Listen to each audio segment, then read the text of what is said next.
Hello বন্ধুরা, আজকে সন্ধ্যেবেলা আবার একটি নতুন ভিডিও। তো আজকের ভিডিওতে কোনো পার্টিকুলার স্টকের ব্যাপারে কথা বলবো না, বা একটা বা দুটো স্টকের ব্যাপারে কথা বলবো না, একটা গোটা পুরো পোর্টফোলিও নিয়ে কথা বলবো, ঠিক আছে? আর যে পোর্টফোলিওটা এখন কিন্তু ইন্টারনেট ব্রেক করছে পুরো, মানে ইন্টারনেট ব্রেকিং পোর্টফোলিও, ঠিক আছে? তো এই পোর্টফোলিওটা কেন ইন্টারনেট ব্রেক করছে আমরা সব কিছু ডিটেলসে খতিয়ে দেখব, ঠিক আছে? তো প্রথমে আমি চলে যেতে চাই নিউজে, যে নিউজটা কী। তো এটা হচ্ছে কোনো ছোটোখাটো কোনো পত্রিকা নয়, সেটা হচ্ছে দ্য ইকোনমিক টাইমস, ঠিক আছে? ইন্ডিয়ার একটা লিডিং মার্কেট রিলেটেড বা ইকোনমি রিলেটেড নিউজ পেপার। তো সেখানে আমরা দেখতে পাচ্ছি যে Kerala man helps his maid invest RS 1 lakh in stock, she made big gains but internet is divided, ঠিক আছে? আবারও একটা Hindustan Times, Kerala man helps maid invest 1 lakh in stocks through Zerodha divides opinion, ঠিক আছে? আরও একটা, এটা হচ্ছে ইন্ডিয়া টাইমস, এই আইটি এখান থেকে বোঝা যাচ্ছে, ইন্ডিয়া টাইমস লেখাটা দেখা যাচ্ছে না। Kerala man opened a demat account for made to invest in stocks on Zerodha. Internet has mixed views. ওকে, তো এই জিনিসটা অ্যাকচুয়ালি আমি গোদা বাংলায় একেবারে এক্সপ্লেন করতে চাই। তো এখানে খবর যেটা ছড়াচ্ছে বা ইন্টারনেট ব্রেকিং যে নিউজ যেটা আমি বলছি, সেই নিউজটা কী অ্যাকচুয়ালি। তো কেরালার একজন পার্সন যার নাম হচ্ছে ওই সন্দীপ বা কিছু, সন্দীপ বা সুদীপ বোধহয়, এই যে সুদীপ, ঠিক আছে? তো ইনার বাড়ির যে পরিচারিকা, ঠিক আছে, মেড, ওনার জন্য একটা ডিমাট অ্যাকাউন্ট খুলে দিয়েছিলেন। কোথায় না, জেরোধাতে, ঠিক আছে? বেশ কিছুদিন আগে, এখানে মোটামুটি কতদিন আগে সেটা এখানে মেনশন করেনি।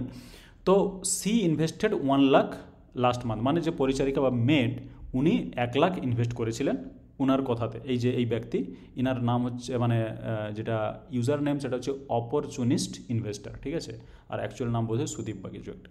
তো উনি উনার বাড়ির পরিচারিকার জন্য একটা ডিমাট অ্যাকাউন্ট জেরোধাতে খুলেছিলেন, যেভাবে আমরা আমাদের ফ্যামিলি মেম্বারদের জন্য জেরোধাতে অনেক সময় অ্যাকাউন্ট খুলে থাকি।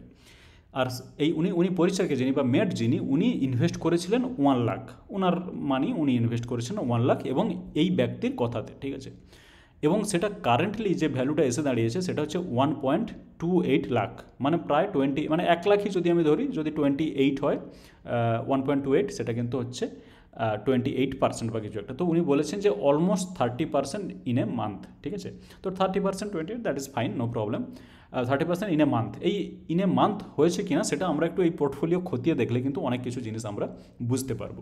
তো empowering the non empowered by giving them knowledge to invest, yesterday screenshot would have gone up again today, ঠিক আছে?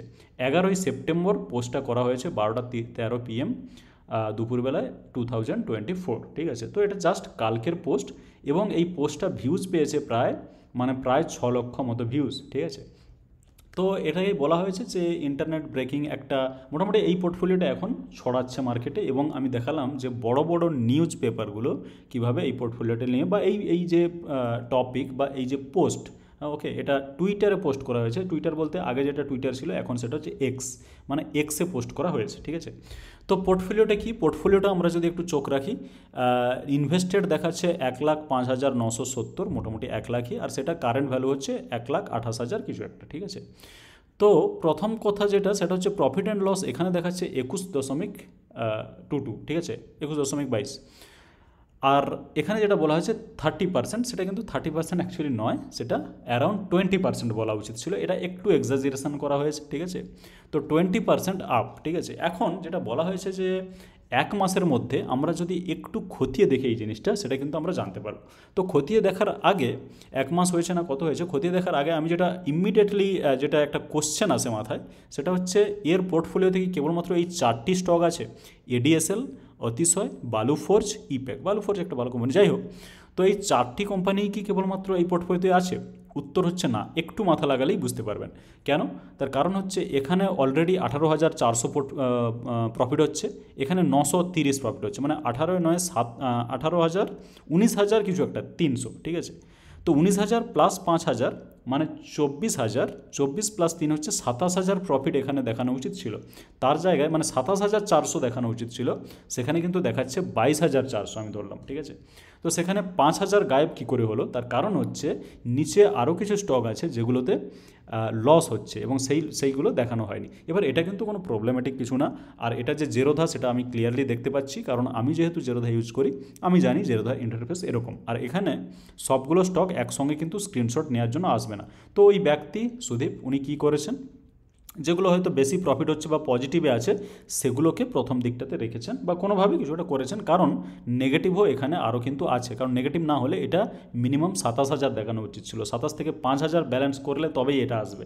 সুতরাং 5,000 কোথাও না কোথাও আরও নেগেটিভ আছে বা আরও পজিটিভ নেগেটিভ মিলিয়ে এটা হচ্ছে 22,000 দাঁড়াবে, ঠিক আছে। শুধু এগুলো কিন্তু নয়, সেটা আমরা প্রথম ধারণা থেকেই প্রথমে একটু ভালো করে মাথা কাটালেই আমরা বুঝতে পারছি, ঠিক আছে। তো এটা হচ্ছে দ্বিতীয়, সেটা হচ্ছে 30% নয়, এটা হচ্ছে 20% আমি বলবো। আর এই চারটে যে প্রফিট দেখাচ্ছে এগুলো সবগুলো প্রফিটে নয়, কিছু লসও আছে, ঠিক আছে। এবার আমি যদি যেতে চাই, দুটো জিনিস দেখলাম, একটা হচ্ছে 30% নয়, ঠিক আছে। আর এখানে এই যে এই মান্থের ব্যাপারটা, যে এক মাসের পোর্টফোলিও কিনা এটা, সেটা কিন্তু আমরা একটু যাচাই করে দেখব। সেজন্য আমি স্টকগুলোকে লাগিয়ে রেখেছি আমার এখানের ওয়াচ লিস্টে। তো প্রথমেই যেটা দেখব যে এখানে ফর এক্সাম্পল আমি যেটাতে সবথেকে বেশি আর্নিং হয়েছে 150%, কিন্তু টাকাটা অনেক কম রাখা ছিল, দেখতে পাচ্ছেন মাত্র 10টা কোয়ান্টিটি নেওয়া ছিল, 335 টাকা করে, সেখান থেকে 3,353 এরকম কিছুটা হচ্ছে। তো অ্যাভারেজ প্রাইস কত ছিল? 335.35, ঠিক আছে। এই প্রাইসটা এক মাস আগে ছিল কিনা সেটা আমরা দেখে নেব, তবেই বুঝতে পারবো যে এটা এক মাস আগের পোর্টফোলিও কিনা, ঠিক আছে। তো আমরা যদি একটু দেখতে চাই এখানে, যেমন বালু ফোর্জ, এইটার আমি চার্টে ক্লিক করলাম, আমি লাস্ট 1 ইয়ারের চার্টে ক্লিক করলাম, বা ঠিক আছে আমি 6 মাস চার্টে ক্লিক করলাম, তাহলে আমি যদি 3 মাসও চার্টে ক্লিক করি, ওকে। সো এটা হচ্ছে বালু ফোর্জ, ঠিক আছে। এখন বালু ফোর্জ দেখানো হচ্ছে যে 335 টাকায় কেনা, 335 টাকা এখানে কবে প্রাইস ছিল, আমি জাস্ট 335 টাকাতে যাব, এক্স্যাক্টলি কোথায় ছিল, 335, রাইট, 335 এইরকম একটা জায়গাতে, ঠিক আছে।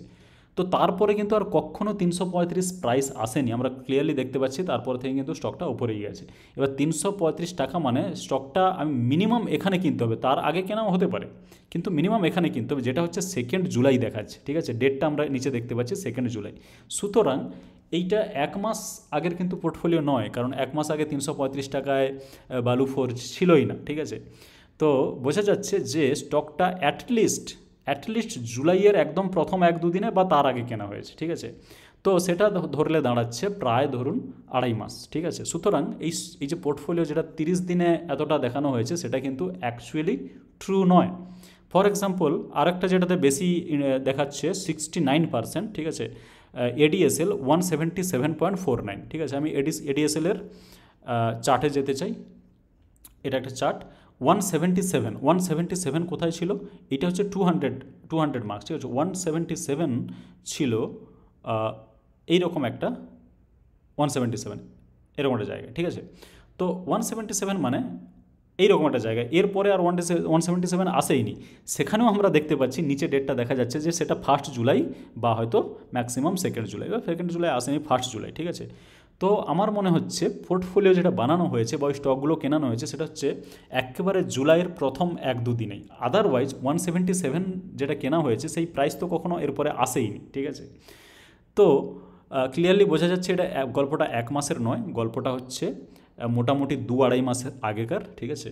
আর বাকি এগুলো খুবই কম প্রফিট হচ্ছে, তো এগুলো মোটামুটি হয়তো ওই সময় কেনা, বা আমি চেক করে দেখেছিলাম যে ওই সময় এই স্টকগুলোর অতিশয় বা ইব্যাক এগুলোর কিন্তু এরকমই প্রাইস ছিল, মানে হয়তো পোর্টফোলিওটা অ্যাকচুয়ালি জুলাই মাসের প্রথম দিকের, ঠিক আছে। এবার যে কোম্পানিগুলো আছে তাদের যদি আপনি একটু ফান্ডামেন্টাল দেখেন, ঠিক আছে, তো ফান্ডামেন্টালে কী আছে, যেমন অতিশয় যে স্টকটা এখানে দেখালাম, এই যে অতিশয়, এটা আমরা দেখতে পাচ্ছি এর মার্কেট ক্যাপ 146 crore, মানে এটা মাইক্রো ক্যাপও বলা উচিত নয়, ন্যানো ক্যাপ, ঠিক আছে, খুবই ছোট্ট মানে মার্কেট ক্যাপের স্টক। তো এই ধরনের স্টক জেনারেলি কী হয়, আমরা অ্যাভয়েড করি, ঠিক আছে। বালু ফোর্জ কিন্তু একটা যথেষ্ট ঠিকঠাক স্টক, ঠিক আছে, আমি একসময় বালু ফোর্জে ইনভেস্ট করেওছি, ঠিক আছে। আর এডিএসএল যেটা অ্যালায়েড ডিজিটাল সার্ভিসেস, ঠিক আছে, এটা খারাপ না, ঠিক আছে, খারাপ না। আরেকটা হচ্ছে ইপ্যাক, সেটা হচ্ছে 3,000 crore, ঠিক আছে। তো এই ধরনের কোম্পানিগুলোকে সত্যি করে কথা বলতে আমি এই অতিশয়, অ্যালায়েড মানে এডিএসএল আর ইপ্যাক এগুলো কখনো আমি নিজে রিসার্চ করে দেখিনি। বালু ফোর্জ আমি করেছি, ঠিক আছে, এবং বালু ফোর্জ খুব একটা খারাপ স্টক নয়, ঠিক আছে, ফাইন। মানে আমি বলছি না যে এই স্টকগুলো খারাপ বা এই পোর্টফোলিও খারাপ, কারণ রিটার্ন দিচ্ছে মানে পোর্টফোলিও খারাপ বা ভালো সেগুলো নিয়ে আমি কিন্তু বিচার করতে পারি না। তো যখন মার্কেট ক্র্যাশ হবে এই স্টকগুলো কোথায় যাবে সেটা একটা বড় পয়েন্ট। আর আরও একটা পয়েন্ট যেটা মাথায় রাখতে হবে, আমি এই পোস্টটাকে কিন্তু আমি কোনোভাবেই নেগেটিভলি নিচ্ছি না, ঠিক আছে। আরও কিছু কিছু ইন্টারেস্টিং জিনিস এর মধ্যে আছে। ফর এক্সাম্পল যদি অতিশয় যান এবং আপনি যদি এখানে ইনভেস্টারে যান, তাহলে এখানে শেয়ার হোল্ডিং প্যাটার্নে দেখতে পাবেন যে প্রোমোটার এবং পাবলিক, কোনো এফআইআই কোনো ডিআইআই কিন্তু নেই, ঠিক আছে। তো আমি যেটা বারবার বলছি যে এফআইআই ডিআই নেই মানেই যে স্টকটা খারাপ, সেটা কিন্তু সব সময় নয়। সুতরাং আমি এই প্রোফাইলটাকে বা এই পোর্টফোলিওটাকে ক্রিটিসাইজ করছি না, ঠিক আছে, এটা খুবই ভালো। তো ক্রিটিসাইজ যেটা ইন্টারনেট ব্রেক কীভাবে করছে, বা আমরা যেটা দেখলাম যে ইন্টারনেট ডিভাইডেড কীভাবে ডিভাইডস ওপিনিয়ন, ঠিক আছে, হ্যাজ মিক্সড ভিউজ, বা এখানে যেটা দেখলাম যে ইন্টারনেট ইজ ডিভাইডেড, ঠিক আছে। এই ডিভাইডেড কী নিয়ে সেটা আমি একটু বলে ফেলি, ঠিক আছে।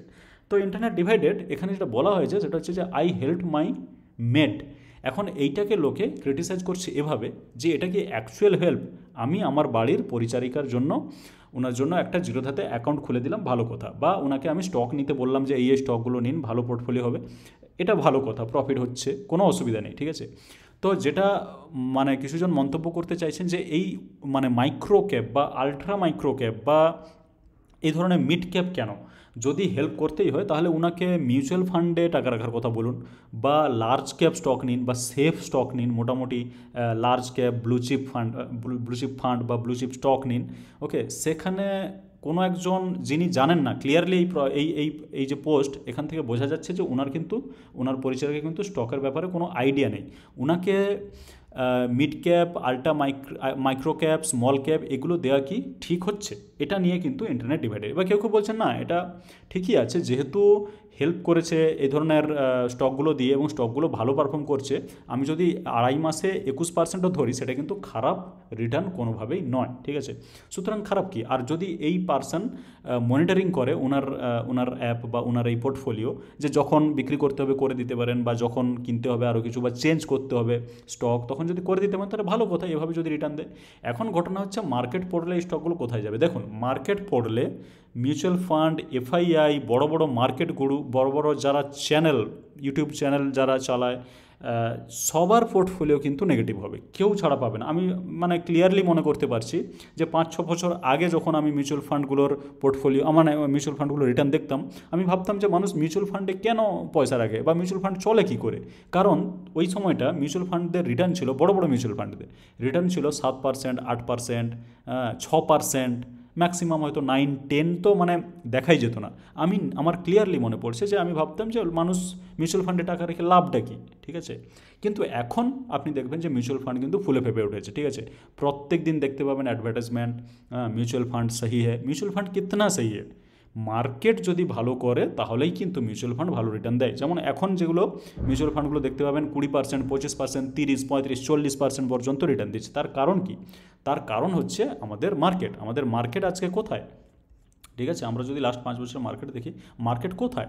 একেবারে রকেট, ঠিক আছে। 2020-র পর থেকে একেবারে রকেট, কোনো থামার নাম নিচ্ছে না।